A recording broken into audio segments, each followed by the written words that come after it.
Well, this is just one woman's perspective, but what to do about the whole "oh, it's the women's in refrigerators" that sort of thing, or like "oh, you can't do that to a female character, that's sexism."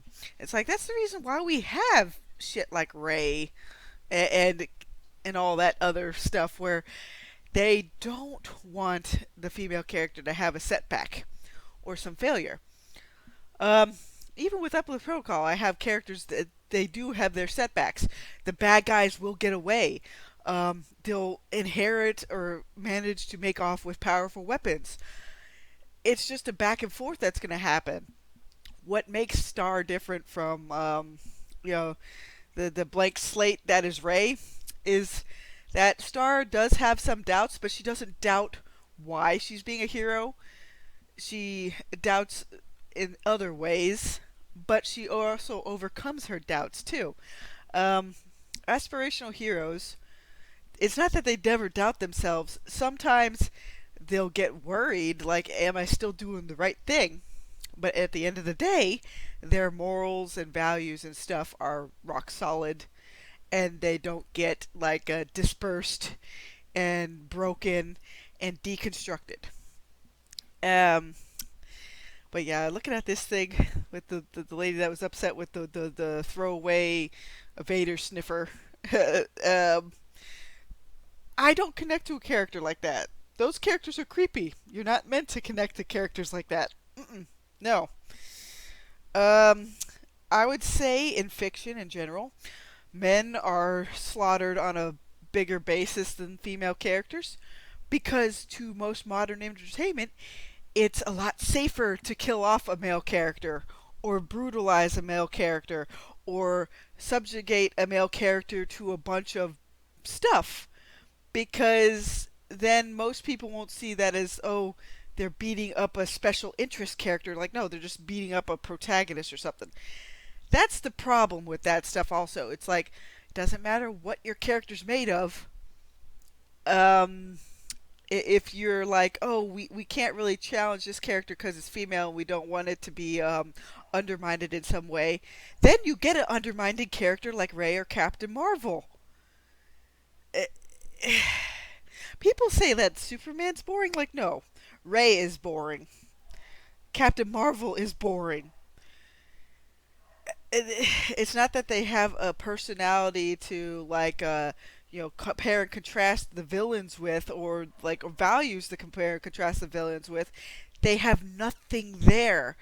It's just kind of like in a video game where you take control of a self-insert kind of protagonist where you just make up the protagonist and like customize them, and then it's a blank slate for you to ride around in.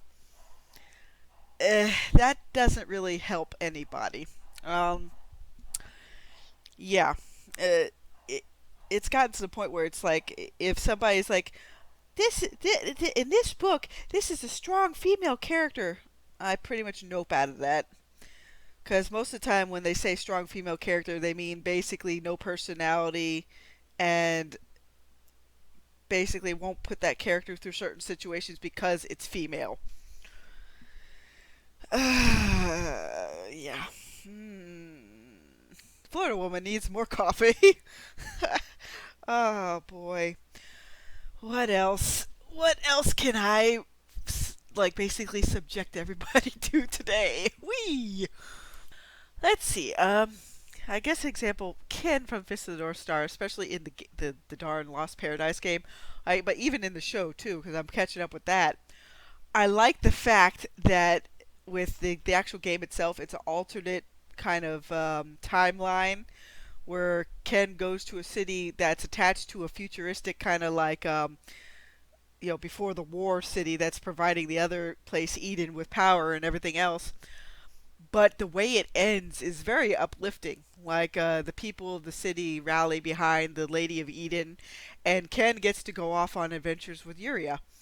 In the actual TV show or in the anime itself, Yuria eventually gets back together with Ken, but her life is only extended somewhat. She's like dying of radiation poisoning, and the other guy manages to extend her life a bit by messing with her pressure points. And then eventually, I was reading they eventually have a kid, and during the time skip, and then he goes off and helps out other people in another area. But with the actual game itself, she's perfectly fine. And he drives back to the area to give the little girl all the apples she wanted to eat. I mean, Ken is a very simple setup, but he encapsulates a lot of very positive masculine traits. He protects those that can't protect themselves. Uh, in a strength makes might, or basically might makes right kind of world, he uses his might to basically offset a lot of villainy he sees. Yes, is he very extreme in his black and white view? Oh yeah, definitely. But that's very refreshing in today's climate of slippery slope gray protagonist person. It's like, yeah, again, everybody knows what I harp on, but it's a breath of fresh air in this climate.